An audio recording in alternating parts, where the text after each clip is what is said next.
right, give me 1 second. I'm going to share the stream.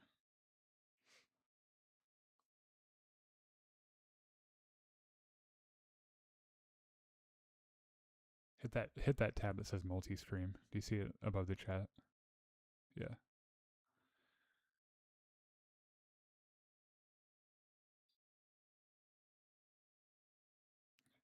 Can I just see our live stream, please? Fucking Facebook. Nope, not allowed. There we go. Oh, there it is. We made it finally. I think. Yeah, there might be a little delay on the stream, but that's fine. Didn't know I was in the group. I'm sharing it there. They can just deal with it. If I didn't know I was a part of that group, then I don't care if they kick me out.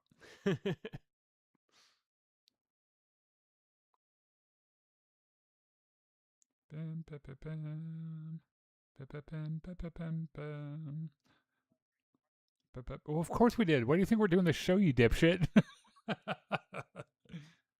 God, the amount of weed you smoke is alarming. I think we're good. I think we're ready to go. I'm not going to be centered. I'm going to have to move, but that's fine. Mm-hmm.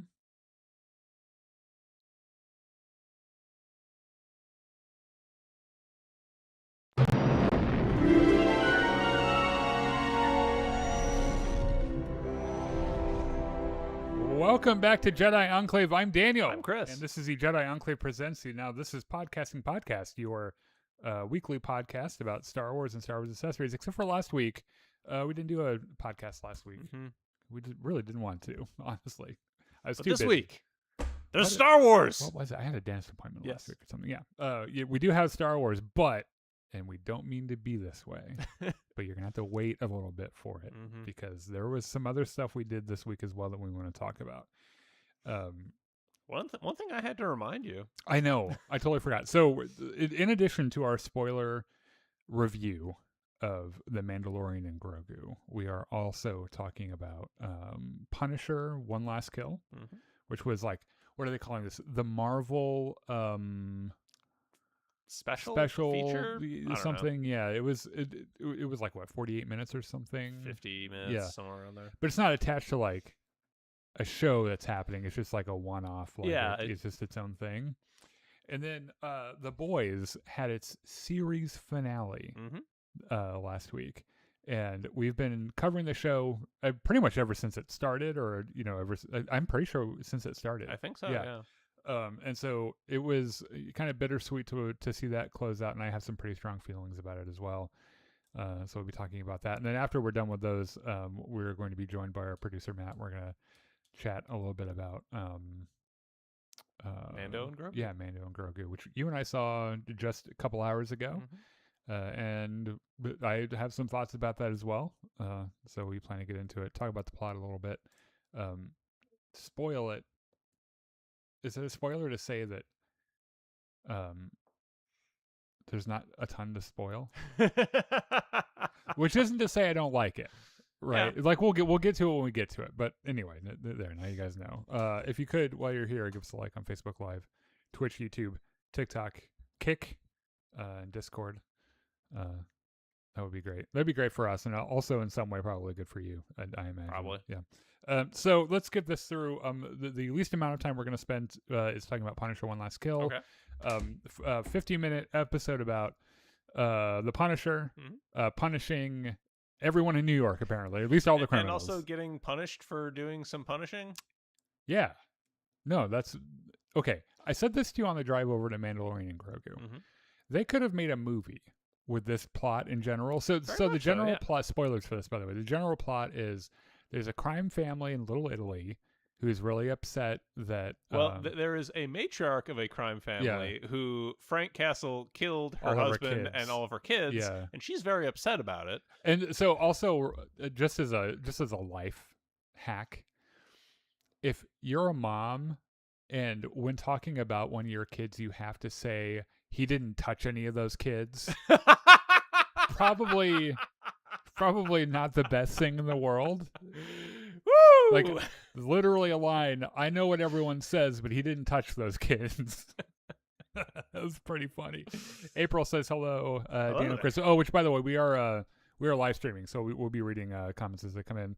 I think Mandalorian and Grogu. Oh, we'll get to Mandalorian and Grogu here. We have Don't some, you worry. Yeah, we have to get through this stuff first. Look, I liked this. If they made a whole movie about it, I would probably watch it. Have you seen the John Travolta? John Travolta is the bad guy in the Punisher movie. I have not. No. It's like Marvel fans are kind of split on it a little bit. I watched it when I was a kid, and I really loved it. Okay. And so I've got that nostalgia with it a little bit. I thought it was really great. Some of it reminded me of that a little bit. Some of it, not much of it. Like the first 10 or 15 minutes of this special are basically just us getting to see what's inside Frank Castle's head.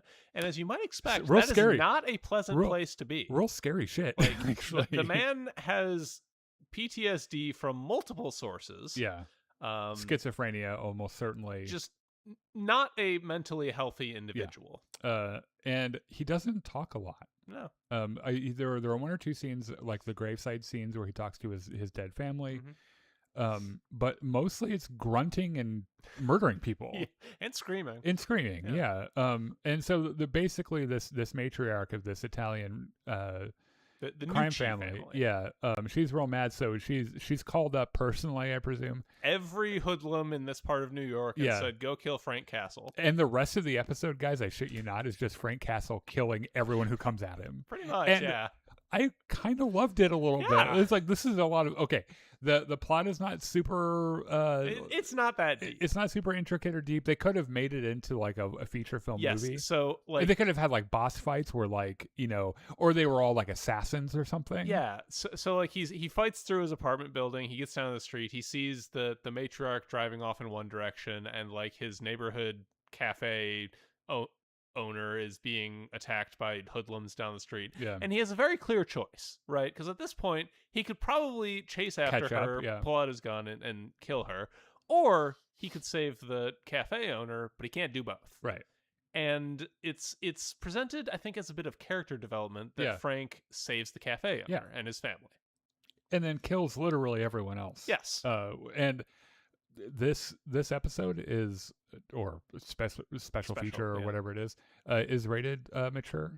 They use every bit of that rating. Every ounce of that rating, and there is so much blood. It is pretty insane. Like the last guy that he kills in the coffee shop. Oh, that is brutal. It's really brutal. It's kind of hard to watch, and you're like, Frank, how many times are you gonna stab that man? God damn, dude. More. He's like, I'm gonna do it more.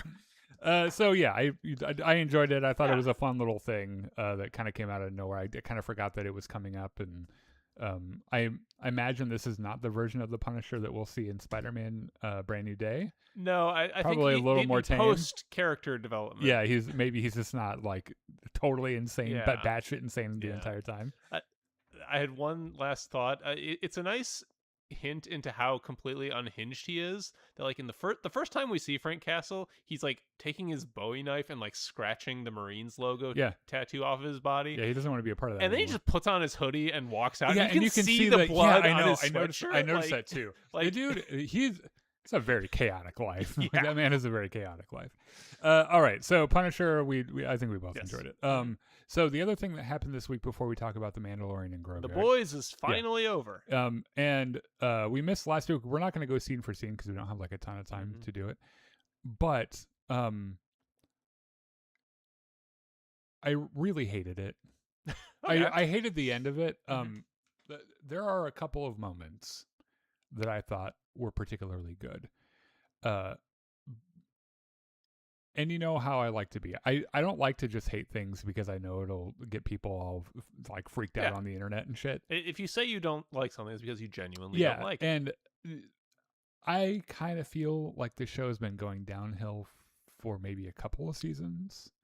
And that is not an uncommon sentiment. Right. And then I think that the Gen V characters are in this show for about 4 seconds. Yeah. And like the whole thing is really weird. Let's talk through it just a little bit, right? So we know that like Homelander gets the V1 and he's like, like I'm God, everyone's going to worship me. Which, by the way, the thing that The Boys does really well is this look, all I'm going to say is if there's a politician right now, it wouldn't necessarily surprise me to see a video from him that's like, no, I am God.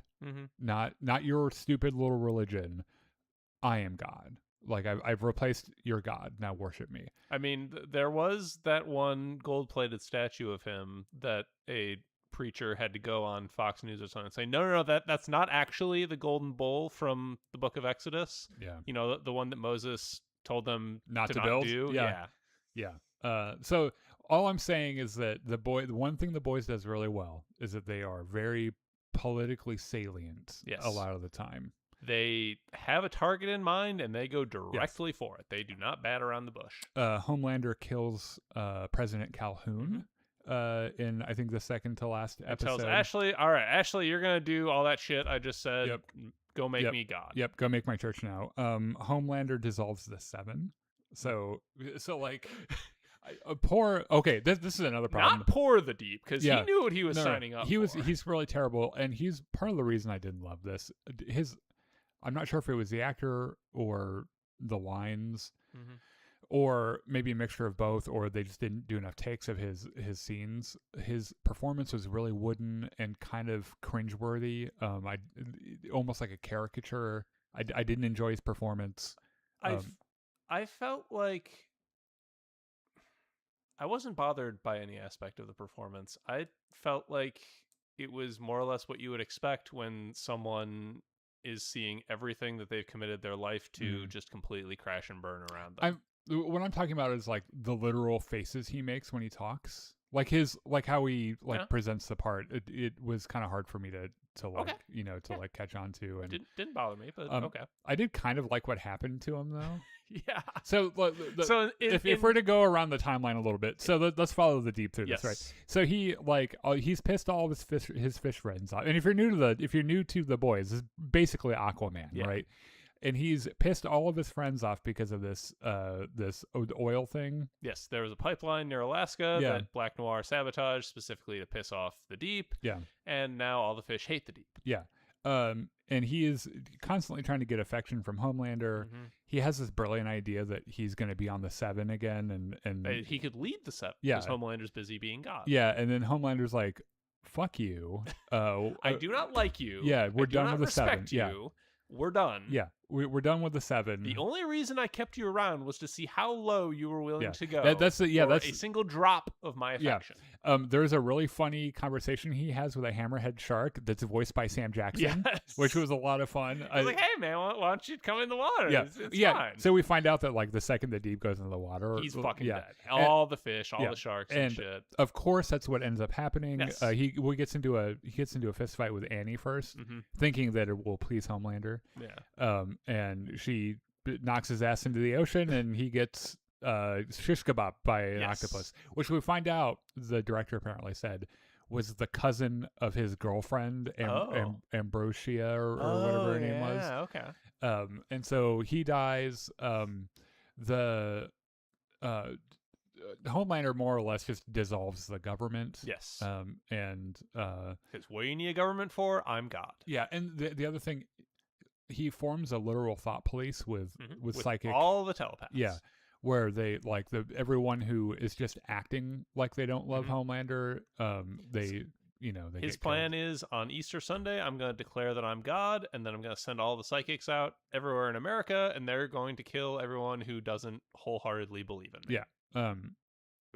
Which is funny. They do a focus group of like his most fervent supporters online, and a very small fraction of them were actual believers. Yeah.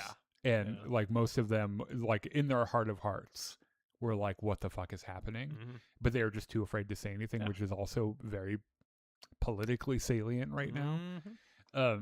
And like, so they have that whole thing. All of this culminates to one of the things I love. Let me tell you about one of the things I love. Okay. Frenchie and Butcher are working on giving Kimiko the chest Soldier Boy chest blazer that takes away powers. And it involves a risky procedure that gets interrupted by Homelander showing up. Yes. And Frenchie sacrifices himself so they can get away. Yes, to save And Kimiko and Sage. there is something that he says to him that I found particularly beautiful. And I was like, I don't know if you guys were trying to go that hard, but Frenchie, without a single drop of fear in his voice, turns to Homelander and is like, I bet you've never danced in your entire life. And like, it's the perfect way to pinpoint what's so weird about him, because you can't imagine Homelander just dancing and enjoying the moment that he's in.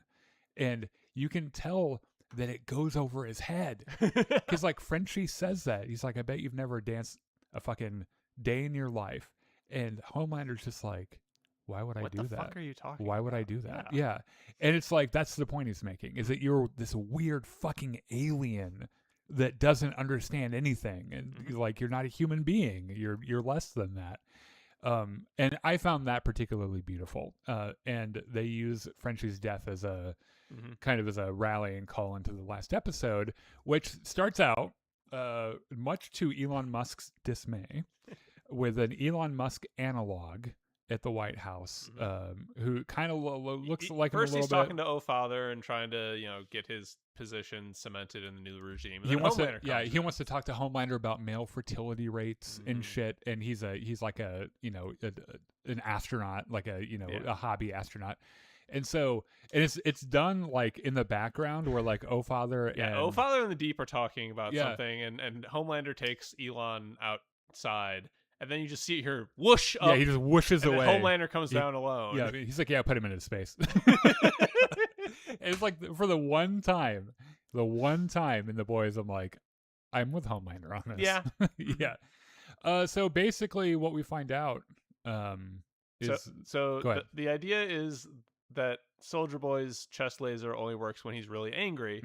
So Sage, after Frenchie's funeral, starts talking to Kimiko and intentionally pissing her off, and Kimiko fucking chest lasers her, and Sage is like, wait a minute, I'm stupid again. I don't know what Othello is. Yeah, I can't recite the entire script anymore. I'm as dumb as you guys. Yeah, I thought this was really funny too. This is one of those moments I really enjoyed where the team is like gearing up for their fight with Homelander.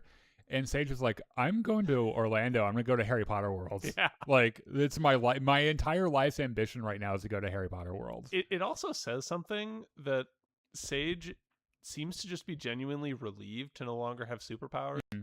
Yeah, I'm sure that being the smartest woman in the world probably would be a tremendous burden. She said it herself in the past. Like, the one power that people hate the most is when someone is smarter than them. Or just like, oh yes, yeah. No, you're right. No, that's true. Also the fact that like everyone thinks they're smarter than average, but that can't be true just because of statistics. It's how averages work. Yeah. So like, you live in a world full of people with average or below average intelligence who think that they are above average intelligence, and that creates a real crazy environment to live in. So their plan is, they're going to break into the White House through John F. Kennedy's secret fuck tunnels. For Marilyn Monroe. Yes. Yeah. To interrupt Homelander's Easter address. Before this, Soldier Boy... oh, yeah. Soldier Boy is like, I want to go now. I don't want to be with you anymore. You're fucking weird. I'm going to go fuck and snort drugs all the way through South and Central America. And so we'll see where I go then. Homelander just chokes him out and puts him back in the freezing pod because he's like, no, you're here forever. From what I understand, there is yet another Boys spinoff called V Rising or something that's in production. Vought Rising, yeah. And it feels like an awful lot of this season has been just set cross up for promotion for that. Yeah. Which also explains how when we like the 2 seconds that we see the Gen V characters, they're just kind of written off. Keep going on. Yeah, there's these people that they have to get to Canada to the survivors from the focus group. They're putting them in a van and driving them up to Canada, and it's just really a disappointing and a missed opportunity, I think, because like they spent all of Gen V building up Marie Moreau as the one soup who could stand up to Homelander. Yeah. And then here she is just literally being put on a bus to Canada. Yeah, it was really cringy. And so much of this felt slapdashed and hurried, and it wasn't very satisfying. The last fight. So they go breaking through the White House. yeah, they get saved by Ashley. Yes, they get stuck in a kill room, and Ashley's the one who breaks them out. Yeah. They Good for you, Ashley. Yeah. That's so great. they run into the Deep, and Starlight is like, you know what? I got this, guys, and fucking grabs Deep and flies off to the beach, where Deep eventually dies. Yeah. They run into Father, and he gets killed by his own ball gag. Yeah, because Ashley had given him this anniversary gift of like a titanium ball gag with like Kevlar straps and shit. So right when he's going to scream to kill Huey, Mother's Milk fucking slaps the gag on him and his head explodes. Yeah, which was pretty satisfying because I really hated that character. Yeah. So Butcher and Kimiko get to the Oval Office where Homelander's giving this address. You know the NSA is listening in on this now, right? the second that we said Homelander kills President Calhoun, the NSA just like logged onto our stream. How you doing, guys? So Butcher starts fighting Homelander, and Kimiko is standing there trying to get angry enough to shoot the laser, and Homelander's like, shit, she has the laser. That would actually be very bad for me. Yeah. And he's about to make his escape when fucking Ryan comes in, and I hate this, by the way. I don't hate that Ryan is there, but he literally just comes out of nowhere. It's like a Deus Ex Machina.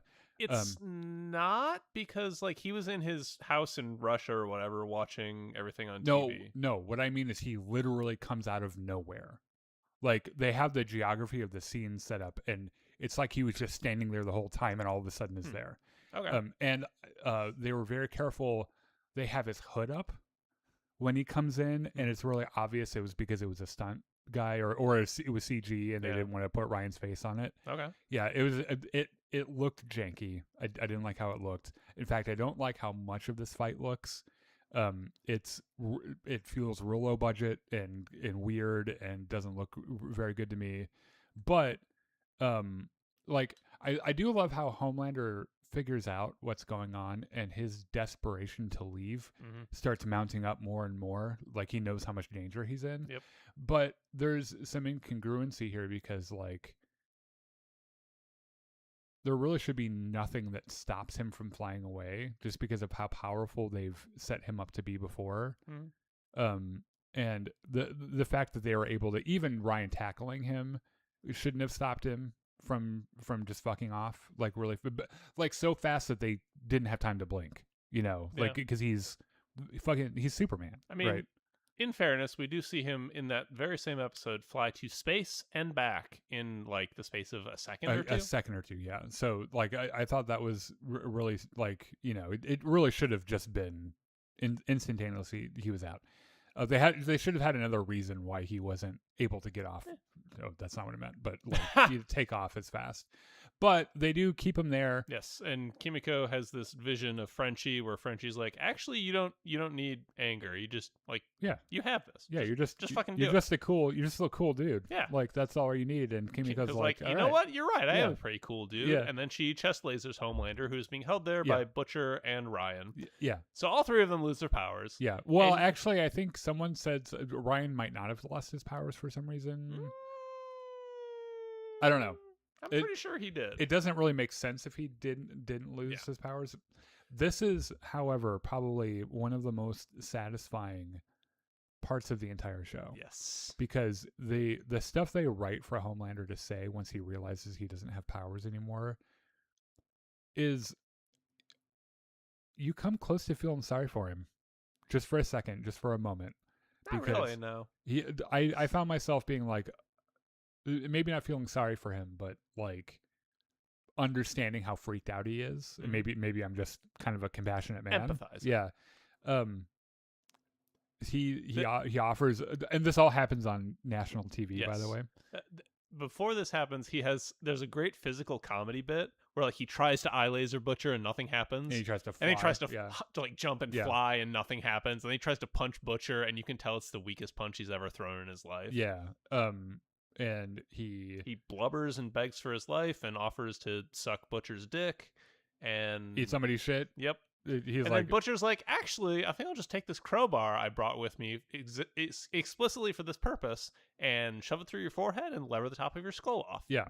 This apparently is taken in part from the comic, which I have not read, or the graphic novel. I believe it. Yeah. And Homelander just dies Yeah. unceremoniously like that. He just that's all it takes On and, national TV. and then the world goes back to normal. Yeah. Everyone. So like Stan Edgar gets like back in charge of Vought. He's in charge of Vought. Ashley says, "I will not resign," and then is immediately impeached and removed. Yes, yeah, which was pretty great. This is another thing I really hated here too, was all the next stuff. It all happens so fast and just it feels so slapdash. So like Butcher talks to Ryan and Ryan's like, I don't actually like you. I think you're terrible. And I would like very much to have nothing to do with you. And you know they make those jokes about those country songs about, your tractor broke down and your wife left you and your dog died. That's exactly what happens to him in 3 minutes. Because he goes to see Terror and Terror is dead. And this just so he so he takes the virus that they already had, and he's going to go to Vought and put it in the sprinkler system, and kill all the soups, which right now would be terrible because Kimiko and Annie and everyone are soups, and they would kill them too.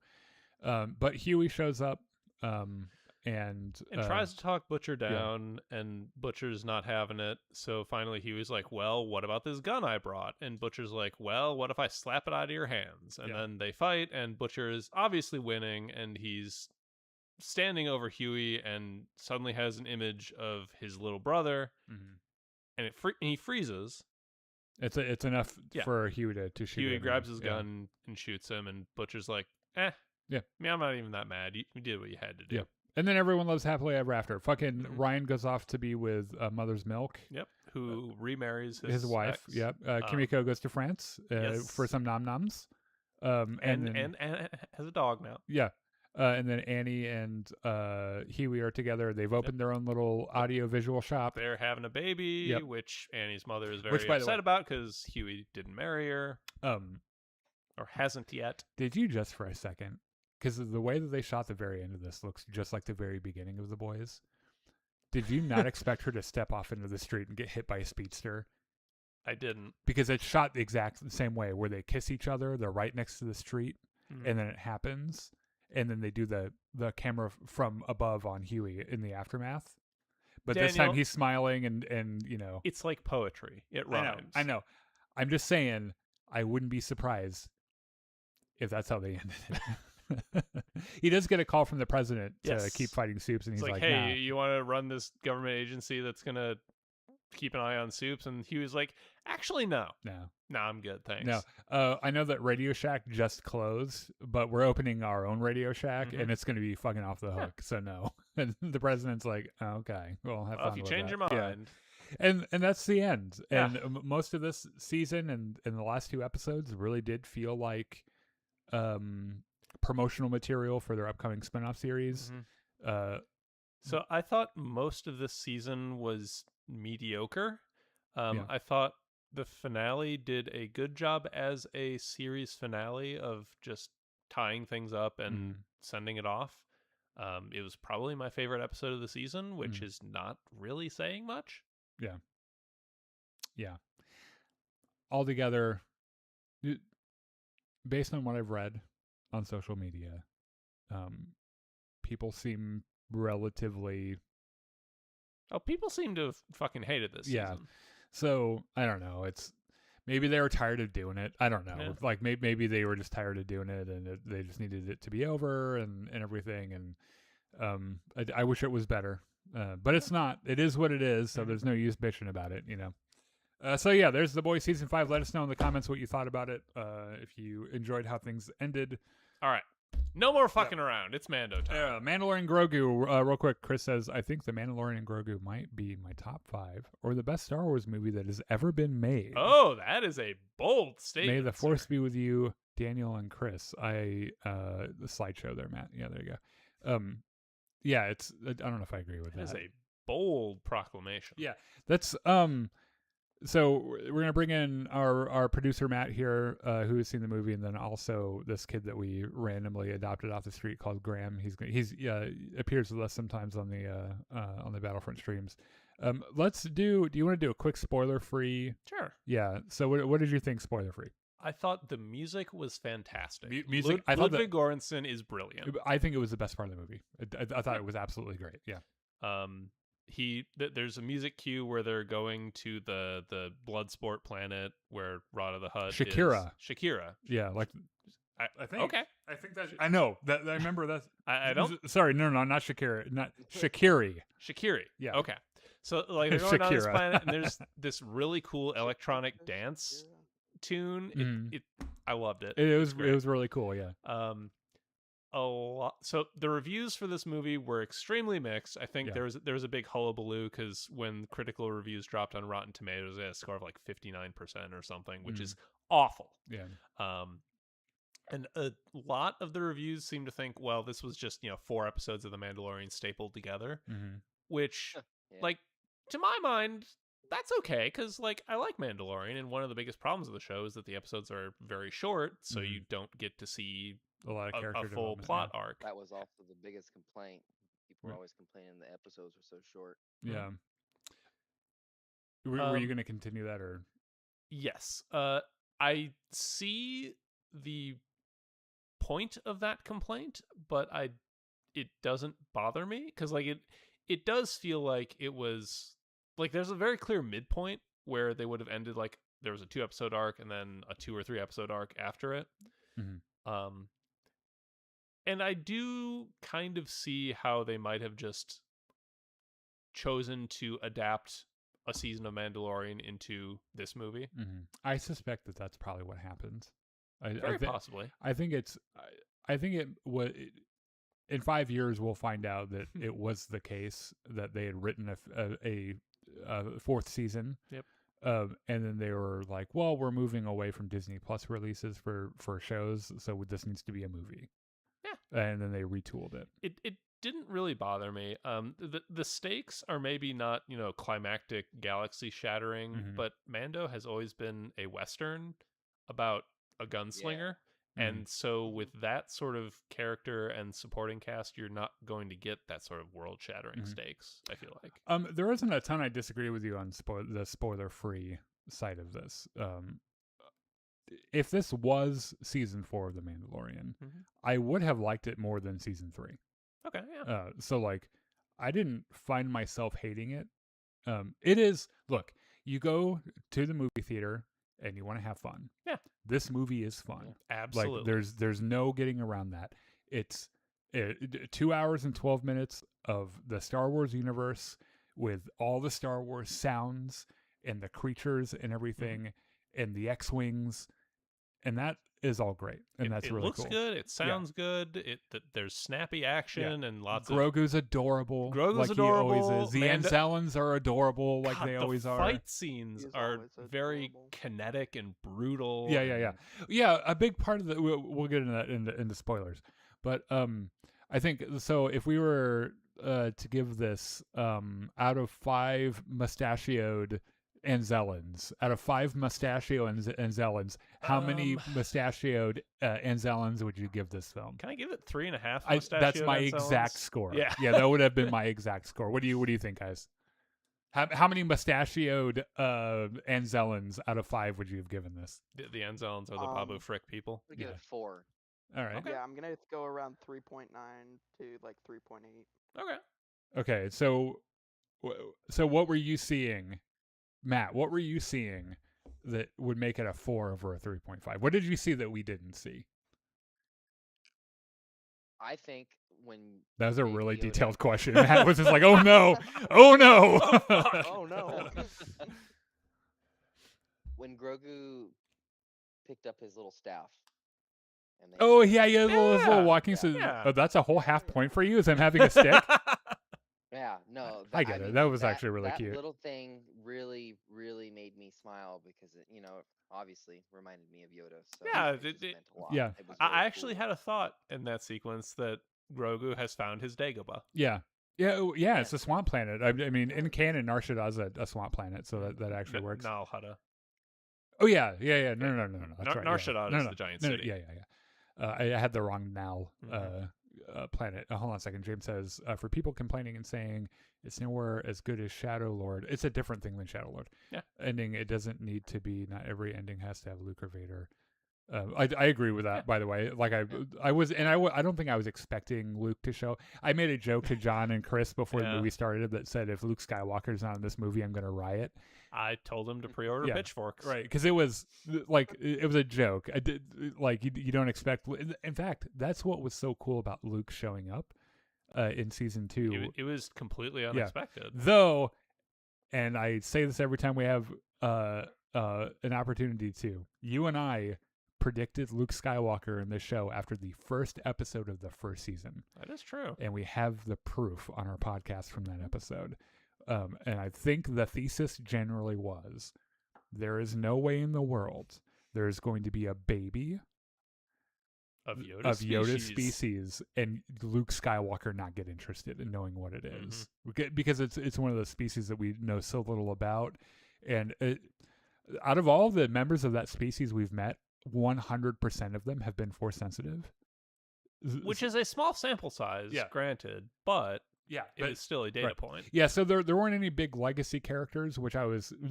Let's get into spoilers, I guess. Unless you count Dave Filoni, who has a very obvious cameo. Yeah, that's it's just a little bit too long. Yeah, he's not a legacy. He's not a legacy character. I bet he was having a blast being in that. Oh yeah. By the way.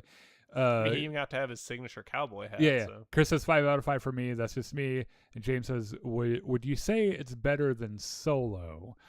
Yes. I don't think I would. Okay. I think I had more fun with Solo than most people had.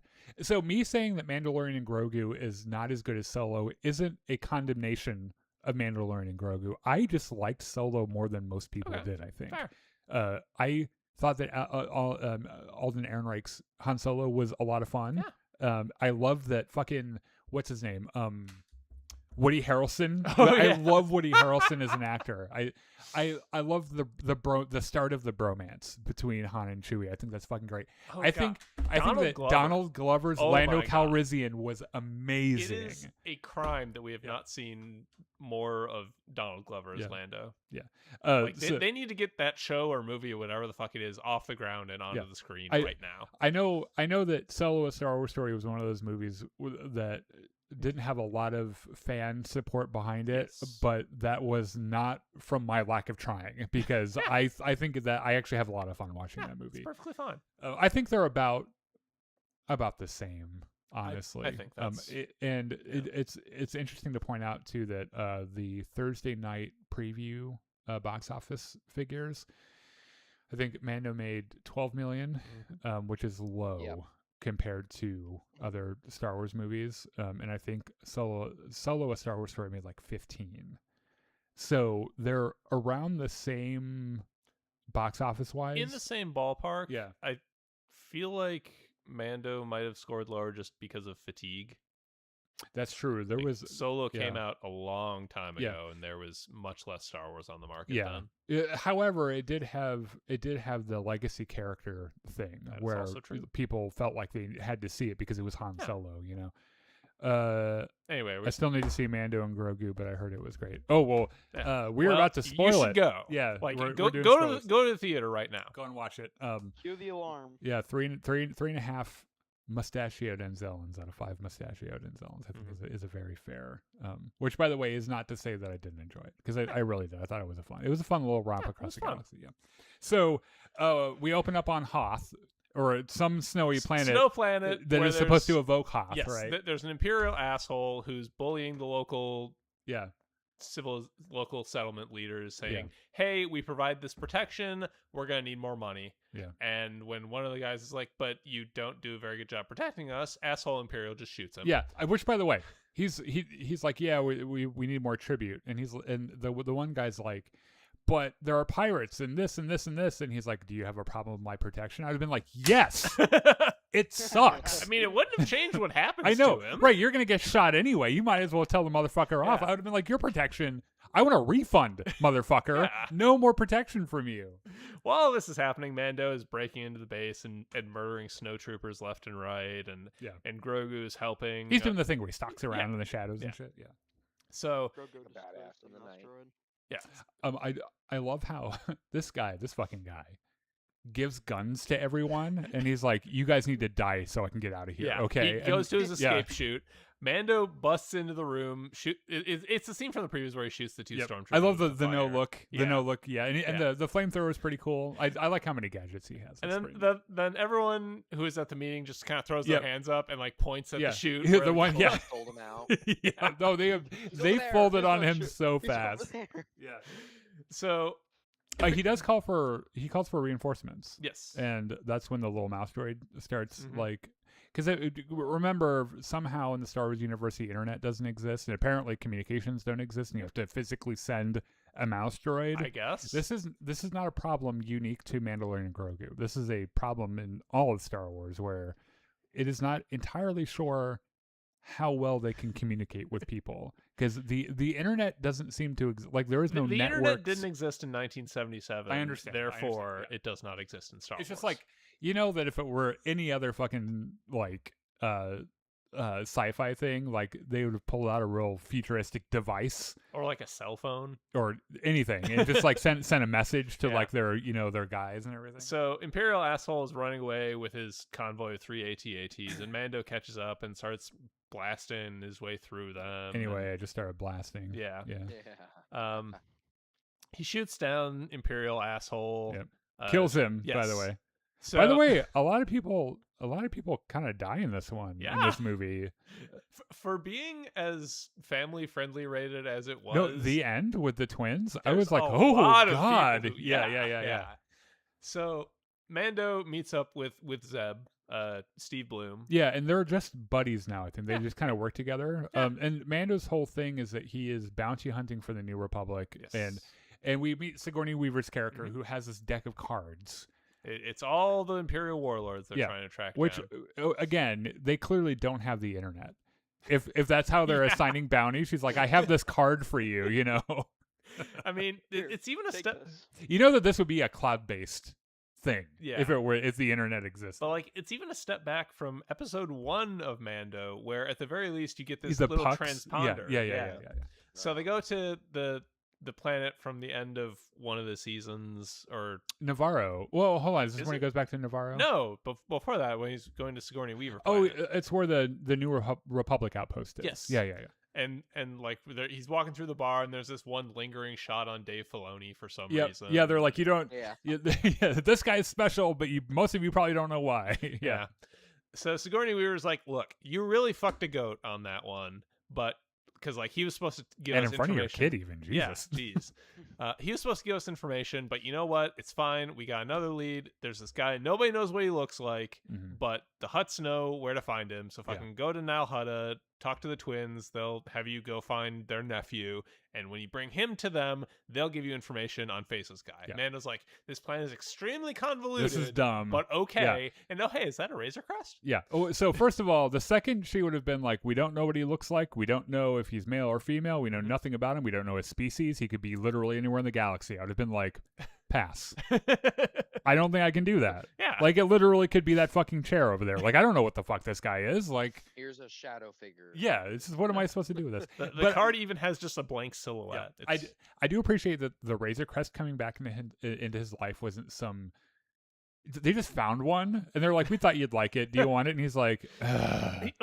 she I gives us a guess. story about how there's this imperial collector who Yeah. like restored it to perfect factory condition, "Yeah, and Mando immediately gets sounded like, this thing is so shitty, I need to adjust this, that, and that. Yeah. And do pull all-" that entire Yep. control panel out." Yeah, But they go to Shakiri.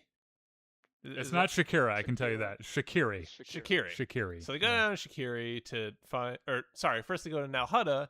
Mando talks to the twins, is like, look, Yeah. The twins from the Book of Boba Fett, by the way. oh yeah. Yeah. So like, okay, we need you to find our nephew, run out of the hut. He's on Shakiri. Mhm. Bring him to us, and we'll give you your Imperial. Yeah. Which, by the way, I did not realize that the twins were related to Jabba. I didn't realize they were siblings with Jabba the Hutt. Yeah. I thought that was pretty interesting. Yeah. Yeah. So Mando goes Well, to they're smart Shakiri like them. and does this really cool like jump out of the Razor Crest and land with his jetpack. And Mm-hmm. Can we go back to the Razor Crest for a Sure. second? Because it's just a thought that jumped into my head. I love how slick the paint job is. Yeah. Because Mando's original Razor Crest was such a piece of shit. And like there's no paint on it whatsoever, and this one's like really shiny. It's chromed out. Yeah, it's got the yellow on accents it. and shit. Yeah. There's also an adorable spot where they get on to check the ship out, and Grogu has found the area he was using for his bed, and starts jumping up and down on it. Yeah, it's really cute. Sorry, I derailed. Where are we in the plot? So Mando lands on Shikiri, goes to the one food stall, and is like, "Look, a character played by Martin Scorsese." Oh, really? Yes. I Which, did by not the way, realize. I couldn't believe that Martin Scorsese got off his fucking high horse about what cinema God, is and that's isn't. right. Yeah. Because he fucking, I forget if it was the MCU or Star Wars. It's that the he MCU. fucking It's hates. one of those. Yeah. He's like, this isn't real cinema. It's like, wow, look at you coming down from Mount fucking Olympus to be in a shitty Star Wars movie.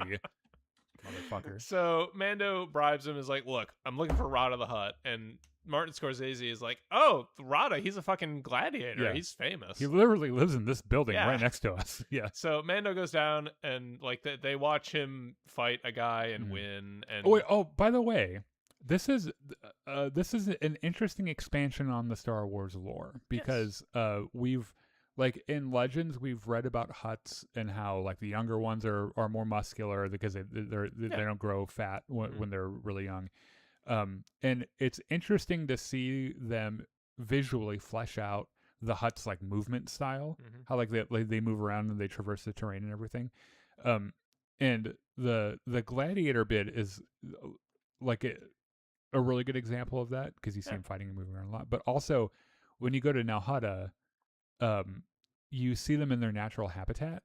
and they just kind of slither. They around. slither through like holes in the Yeah. mud and shit, and it's really interesting to imagine Jabba the Hutt moving around like that. You know, it's kind of neat. I thought it was cool.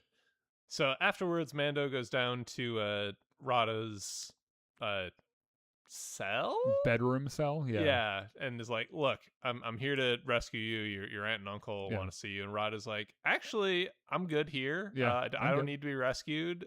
In fact, I would prefer if you just leave because tomorrow I'm going to win my last fight and then my contract's up. I can strike leave out on my own." Yeah, go and do my own thing. Which as soon as you said that, I was like, yeah, that's not going to be your last fight. Sorry, you apparently don't know how slavery works.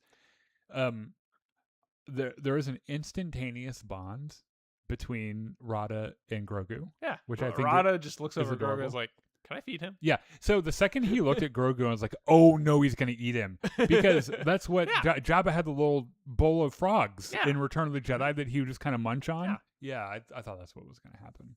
But no, Rada just gives Grogu snacks, and Grogu's like, "You're my favorite person now." So someone put in the chat, hold on, where is it? Rada is such a weird character to bring back. Absolutely agree. I think it's the weirdest thing, especially when you consider that Rada was first introduced in the dumbest Star Wars movie ever, which was Star Wars Clone Wars the movie. Oh God! Oh, he was the one. That He was the little that she Ahsoka called saved. Stinky. Yeah. Oh God! That's Rada the Hutt. And they show a picture of him later on. They have a hologram of him, and that is, I totally agree. Dave Filoni's vision. He has been waiting decades to pull this. Right. Yeah. He's like, oh, we're using every character I've ever made. Yeah. It is really dumb. And that being said, I thought they did a good job. I thought it was fine. Jeremy Allen White did the voice for Rada. It does not sound like him at all. It's got a lot of vocal processing on it, I think. There's a lot of like effects to make his voice sound lower and everything. But Jeremy Allen White, for any of you who are wondering, he's in The Bear. He plays Lip in Shameless, which is where I knew him from. He was actually in that show with Cameron Monaghan. So Shameless has 2 Star Wars actors in it now, which is kind of neat. God, where were we? I know that. Oh, hold on. I know that I was about to say. I know that I was about to say that they're very quick about doing a hey, I'm not Jabba, because like you see him fight and you think that he's kind of going to be a roided out crazy man, and he's not at all. Yeah, like he's very lucid. He's kind of a chill dude, and he likes to hang out with Grogu, and he's like, look, I'm not a dick like my dad, like, and that's in fact, okay. I'm doing my best to not be a dick like my dad. Yeah, and it's like, you know what? I love that for you. Good for you. So Glad. he drops the name of I forget, Lord something or other. Lord Fuckface. Yeah. So Mando goes back to the food stall and is like, I need you to tell me everything you know about Lord Fuckface. And food stall guy's like, nope, we're closed. Yep. So Mando breaks into Martin Scorsese's food truck and is like, okay, but seriously, tell me about Lord Fuckface. And Martin Scorsese is like, I pay him protection money. Sometimes I go down to the salt bar, and Yeah. Mando's like, great. So he goes down to the salt bar and says, I want to talk to Lord Fuckface.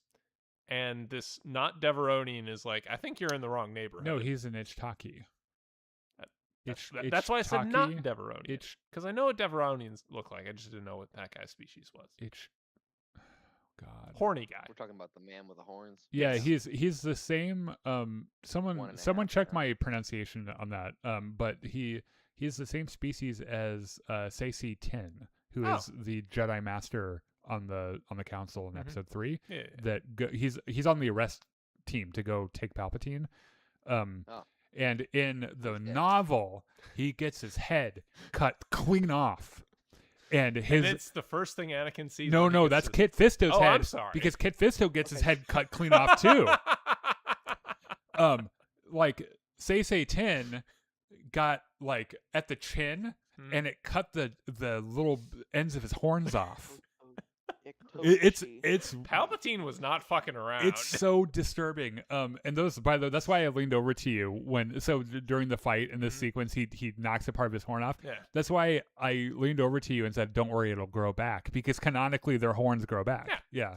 Anyway, Mando, a It fight was breaks Lord out. Fuckface. Mando is winning, and finally Lord Fuckface comes out and is like, all right, everyone chill. Mando, can you come back here? Let's just talk like civilized beings. So Mando's like, look, I want to buy out Rada the Hutt's contract. And Lord Fuckface is like, absolutely not. No. However, You're how a would you like dreaming. Yeah. How would you like to sign a contract to fight in the pit? And Mando says, pass. Yeah. You literally just told me how you're cheating Rada out of his contract. Like, And also, by the way, Rada is going to die tomorrow because we're going to send an endless stream of monsters at him until he gets killed. yeah. So here's some advice. Take the money you were going to pay me. Go bet it against Rada. You'll make a ton of money. Yeah. And also, here's some salt as a little forgiveness because salt is rationed on this planet, I guess. And it's real valuable for some reason. Yeah. So Mando walks out, like he drops the salt into the Iktaki's guy's drink. Yeah. Which it's I have his. Tochi. I think it's just Iktachi. Tochi. Yeah. Iktachi. Hold on. I have this guy's name written down somewhere because it's a really funny name. Hold. we're holding. While we're holding, Mando goes back to Rada's prison cell and starts trying to break him out. And Rada's Mhm. like, "Guards, he's back!" And then They Mando, knock him out. Mando gets some Poor knockout dirty gas, little bastard. Well, not so little. But... and he wakes up in the arena with Rada. And Mhm. everyone's like, all right, you guys are going to fight now. And Rada's like, I'm going to fucking fight you. And Mando's like, I really don't want to fight you. And then he grabs a sword from a rack and they fight a little bit. And Mando's like, look, can we just chill? Like, I genuinely don't want to fight you. He does whoop his ass pretty quick. Yes. Like, yeah. Yes. Mando beats Rada and then is like, you know what? I give up. Rada wins. And Lord Fuckfaces are like, okay, yes, Rada did win. However, I'm now going to unleash the monsters so that he also loses. Yeah. And Mando and Rada are Hey, like, we're gonna kill you now. yeah. Mando's like, hey, Rada, I know we were just fighting, but can we be friends? Yeah. Or we might die. Yeah. This is necessary. Yeah.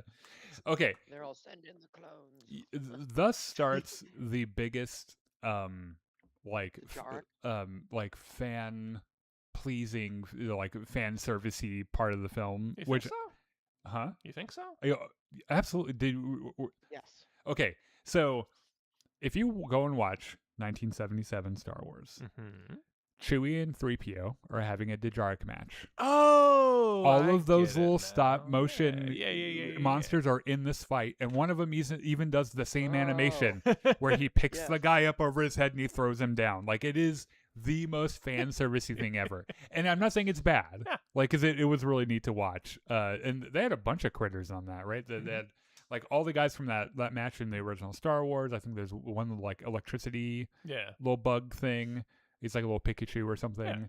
And then there's There's one with like hands is like has hands as like Yeah, a he's got like face big pinch, or like something. weird. Yeah. What? The session has expired. Oh, don't worry about it. I'll take care of it. We're fine. Yeah, we're fine. So there's big fight scene, and Mando and Rada kind of watch out for each other, and eventually electricity bug like goes into the safety laser fence and Mhm. shorts Laser, that yeah. out, and then all hell breaks loose because the monsters can And get then into the Mandalorian crowd. commits And terrorism.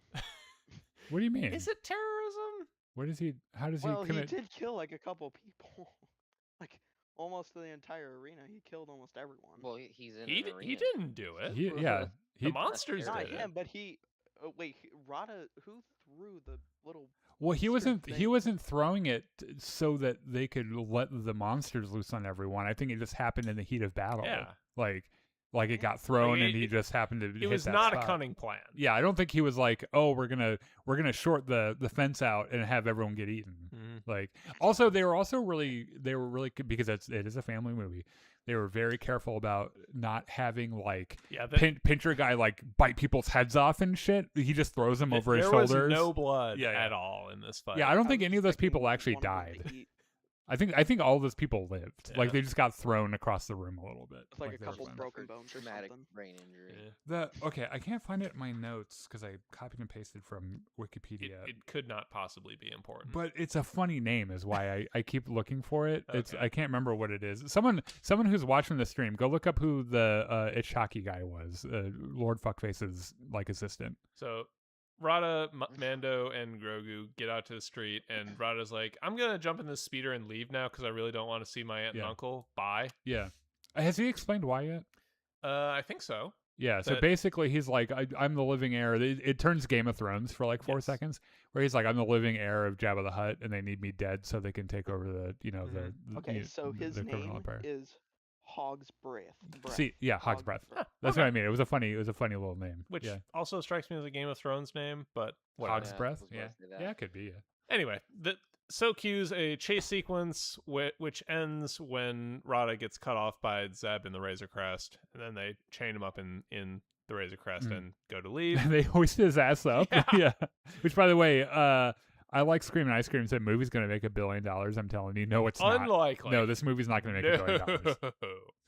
Probably gonna get I think into it's the 100 projected to million. make 80 million by the end of the weekend. Yeah, it's not going to make $1 billion. It's not like the Minecraft I mean, movie. like the Rise of Skywalker made just over, like barely made it over $1 billion, and that was kind of a big. So Mando's talking to Rada, and Rada's like, dude, why are you looking for Hutts anyway? Mando's like, I don't work for the Hutts. I work for the Republic, who sent me to do this Yeah, one job which for the Hutts. It's a thing he says more than once in this movie. As He's feeling really insecure. About yeah, this. he's like, I don't work for the gang lords. I work for the good guys Yeah. who I think work for the gang lords. I'm not and really everyone sure about just that. rolls Yeah. their eyes Right, at him. yeah. Anyway, Rada's like, look, if you take me back, they're gonna kill me. Like, why'd they even send you out here? And he's like, well, I'm here looking for intelligence on Lord Coin. And Rada's like, oh, that's easy. Lord Coin's fucking Lord Fuckface. It's Lord Fuckface. Yeah. You were standing right next to him. Yeah, And he's like, I'm the worst bounty hunter ever. Oh, no. but it's okay because Lord Fuckface has this villa out on the beach. Yeah. I can show you where it is. Really nice place. Yeah, so they go out there, and Zeb and Mando break into the villa, and they capture Lord Fuckface, and there's a running battle on the way out, Mhm. and eventually they get away. So Mando takes Lord Fuckface back to Sigourney Weaver, and Sigourney Weaver's like, what the fuck, Yeah, dude? You were he's like, supposed to capture Rada You're- and take him to the Hutts. Sigourney Weaver's like, you're working for the Hutts. Why didn't? And he's like, I'm not. I'm, I'm working, working for the for New you!" Republic. Yeah. I do like how she's like, you know what? Know that.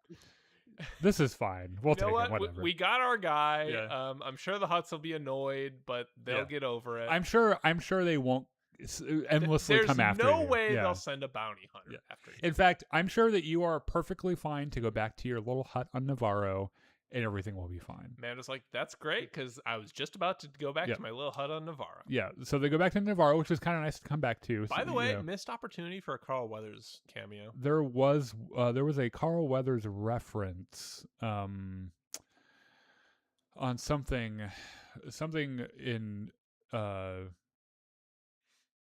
what is the language again? Shit.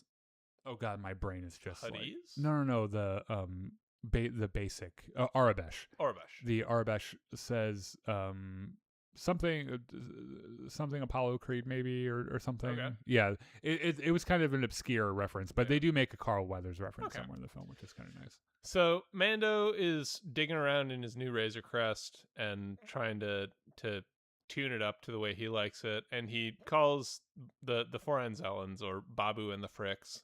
Babu and the Frick. Whoa, what a great band Yeah, name that would be. I was thinking about that. Oh my gosh. So he's like, look, I need you to take out all the doohickeys and the whatsits and tune it up and make it go faster. And Yeah. Babu and the Fricks are like, absolutely, just Yeah. keep that fucking baby away from us. Yeah. Hey, Grogu wants to. Grogu. Baby. I think. Do you guys think that maybe Grogu just thinks those are his toys? Or snacks. Yes. Like, well, he's never tried to eat them. He only tries to hug them. Ah. Like, he only tries to cuddle them ever. Yeah, maybe. Which I think the Anzellan should calm the fuck down a little bit about. Because, like, if I were an Anzellan and something cute like Grogu just came up and wanted to give me snuggles, I'd be like, all right. If this is you're fine. the size of an Anzellan, is Grogu cute or is he monstrous? Yeah, he might actually be monstrous. Yeah, especially if you ever see him eat anything. Yeah. Because he really does he consumes things in Just a terrifying manner. Yeah, just like one. Yeah, yeah. So they Yeah, so they're tuning it up, and so late at night, Mando is doing some more work on the Razor Crest when in a driving rainstorm, and he realizes, wait a minute, there's somebody coming. Yeah. So he gets all the little guys under the floor and tells them, if I give the signal, you need to get out of here. And he gives them the signal, and there's this short chase sequence where like he explodes the roof, and there's this bounty hunter. And well, it's Embo. Emma. It's the famous another fucking Dave Filoni creation Mhm. that he could not help himself. He had to bring over to live action, which is fine because Embo is a pretty neat bounty hunter Yeah, in it's Clone cool. Wars. Yeah, and he's got the fucking the rice patty hat and Yeah, everything, and his adorable like Rottweiler, space Rottweiler or whatever. Yep. Yeah. So Embo ends up electrocuting Mando and taking him away, and his dog steals one of the Anzellans, and they fly away. But doesn't kill it. Nope. Which I thought was interesting because if my dog Jack got a hold of one of those Anzellans, That Anzellan is dead instantly. it would have died instantly. Like he just would have, and then he Yeah. wouldn't have been interested in it anymore because it wasn't kicking around. He'd just drop it and walk away. So, but before he does, he radios back to the twins, who tell him to come to Nal Hutta, and he's like, "Great." Mm. So he fucks off. So there's this gear up sequence where Grogu Yeah. like straps on his His chest armor, plate yeah. and gets all his Yeah. gadgets. He's grabs got the his little bomb. paintball gun he's got Yeah. on his wrist. Which we have to talk about the adorable bite-sized ship the Anzellans have. It's the size of a surfboard. I think that this must be a practical, like they built a model of it. I believe Because it. it looked Yeah. real, like it didn't look like it was CG, and it is really cute. Yeah. I really love it. It's great. Yeah. So Mando gets taken to Nal Hutta and is brought before the twins, and they're like, "Hey, fucking take his helmet off." Mhm. Ha! Now we've shamed you forever. There's certainly no giant You're screwed. lake. Yeah, Yeah, you can't go to that lake underneath Mandalore and get your honor back. yeah. I was thinking that when I was like, that he's probably sitting there. He's like, I'm just gonna go swim in the everlasting waters of Yeah. Mandalore again. Like this will be fine. It'll be fine. Yeah, But also, I can just kill you guys, and then everything's fine as well. yeah. They're torturing Rod of the Hutt. They captured him. So like the gun runner that he used to smuggle Rada away to start his new life got caught and brought to Nal Hutta, and so they have him, and they've got him like hooked up to the brain machine and shit, and they're like gonna torture him to death or whatever. So Mando gets dropped through the floor plate because that's something that all Hutts love, I guess. Oh, I think it must be like a family. It's Yeah. like the family recipe. Yeah. Except instead of a Rancor down there, the twins have like a swamp with some swimmy creatures that attack and try to kill Mando, and Mando ends up killing them all. Yeah. And the Hutts are like, "Great, here's your helmet back, but you're definitely gonna die because of this giant dragon snake." This thing was terrifying. Yes. I thought it was Legitimately. really I thought he was scary. gonna die. Yeah, I was just like that. Good job on the monster design because I was like my skin was crawling. I was like, oh man, and I like snakes. Yeah. And I saw that thing, and I was like, oh Jesus Christ. So Mando gets his helmet back, but gets bitten by the snake, and the Hutts are like, "Ah, now even if you win, you Yep. lose because the teeth are poisoned." Yeah, While all this is happening, Grogu and the Babu Fricks are creeping around Nal Hutta. They meet up with Babu their Fricks. they meet up with the Anzellan who is dog napped, and then they sneak into the palace and Grogu plants a bomb on the grate. Oh, to that the- is really funny. Yeah. And Mando's like, "Holy shit!" Yeah. Well, at first because Back off the tank he there. yeah he puts the grenade on there and, like, but he doesn't walk away from it. Yeah. And he's like, Go, get out of yeah, there! are you trying to die? Jesus. So they blow the grate, water comes out, and Mando and everyone escapes. They go running into the jungle, and like Mando's carrying all of the little creatures. Yeah, this was the slowest part of the movie for me. But this is the part of the movie where I was Yeah. like starting to slip, like I like kind of started to fall asleep. Because it does slow down a little bit. Like they get to the end zone's ship, and Yeah. Mando It realizes slows down. I can't get out on this. It slows down, and it was literally my nap time every Yeah. day, and so I was sitting there like losing steam really Yeah. fast. So Mando tells everyone, "Get the fuck out of here! I'll slow him down. I'll meet up with you later." And like, it's implied that Mando knows he's gonna die, and is Mhm. just like, "I'm just gonna take as many of these motherfuckers with me as I can." Yeah. So, like he runs around and kills a bunch of droids and hut servants and things. Then eventually he falls over because he's poisoned, and like all these bugs start crawling over him. Oh, it's so and- gross. Yeah, It's so It's nasty. really gross. And there's this And then scorpion that's Grogu like, eats- well, like yeah, Grogu because there's a scorpion that's creeping up towards his helmet. And you're like, oh god, it's gonna. He's gonna get under his it's gonna helmet. sting him, Oh, and yeah. then Grogu just fucking eats him, Yeah. and all the bugs go away. Because like, The oh, other, the rest of them are like, that's our predator. Yeah, no, fuck that. I like how they make a joke about how Grogu is the one guy makes a joke about how Grogu is like the bottom of the food chain on Nal Hutton. It's like, are No, you he sure is not. about that? I don't think that he is. I think Grogu's an apex predator, Yeah. actually. He'd kill the Hutts, probably. Yeah. So You'd like, probably eat them limb by limb. yeah. So Grogu builds all this camouflage to hide Mando and his shiny ass armor in the jungle. And then he gets a little hungry, so he grabs his walking stick and goes Mhm. walking through the jungle. This is so Yoda coded, and it was really Yeah. cool. Mhm. And I think part of the reason that it sells it so much is because that's a puppet. That's a physical puppet that they're manipulating, and it looks. It when looks you, pretty real. Yeah, when you watch Empire Strikes Back, that is one of the magical charms about Yoda is that he's a real puppet, and weird things happen. Like his ears jiggle weirdly because they're just made of latex, you know. And they achieved that with him, and it just felt like we were kind of watching a young Yoda. Yeah, like you know, we got like a 15-20 Very minute nostalgic. Mandalorian episode of just Grogu walking around the jungle doing Grogu things. yeah. So right, apparently, I think it might maybe be his species like evolutionary imperative to build mud huts. I guess. Because he builds a mud hut that looks a lot Yeah. like Yoda's hut on Dagobah. and then uses the Force to push Mando in there and bonks his Yeah. helmet. Yeah, yeah. Oh, yeah. They do a bit. It, Yep. it lasts for about 3 seconds too long, but they do a bit. Yeah. So he like Grogu goes looking for some food, and he finds this alien fisherman, and he sneaks into the hut and steals a fish and goes back. And like a day or two later, he's out of fish, so he goes back, and the fisherman's like, "Hey, you're that fucker who's been stealing my Yeah. fish." Give me my fish back. And Grogu's like, "Oh, but I'm cute. Yeah. Look at me. Oh, but there's also a bounty hunter coming, so I'm gonna hide now." Yeah. And it's Embo. Yeah. Which, by the way, do they have a whole ass conversation that we don't hear? Yes, Okay. Because there is an implication. he just kind of stands there and broods, and it's Mm-hmm. like you just like if I were sitting on my front porch and a man like that came up to my front porch and just stood there and stared at me, I'd be like, "Yes, what can I do for you?" We know that Embo can talk in some language because he does a couple times. Yeah. I think they just decided that conversation was unimportant to the scene, which is Grogu Hiding from the dog. Yeah. Yeah. Okay. So anyway, Embo and his dog leaves, and the fisherman's like, "Look, you need to get back to your buddy, and also let me grind up some herbs and berries and shit. Give this to your friend because it'll maybe save his life, but also it might Probably be too won't. late." Yeah. So Grogu goes back and fucking feeds the shit to Mando, and Mm-hmm. then falls asleep. And the next morning he gets up, and Mando's gone, and he looks in the jungle, and there's Mando. A scene very similar to this happens in The Last of Us with Pedro Pascal and Bella Ramsey. Yep. Where he has an infection and he's unconscious, and she has to go get the antibiotics and bring it back. I noticed that parallel. And when they're awake, Mando's like, the old protect the young until the young protect the old. This is Yeah. the way. Yeah. And it's very Mando coded. This Uh, is the way.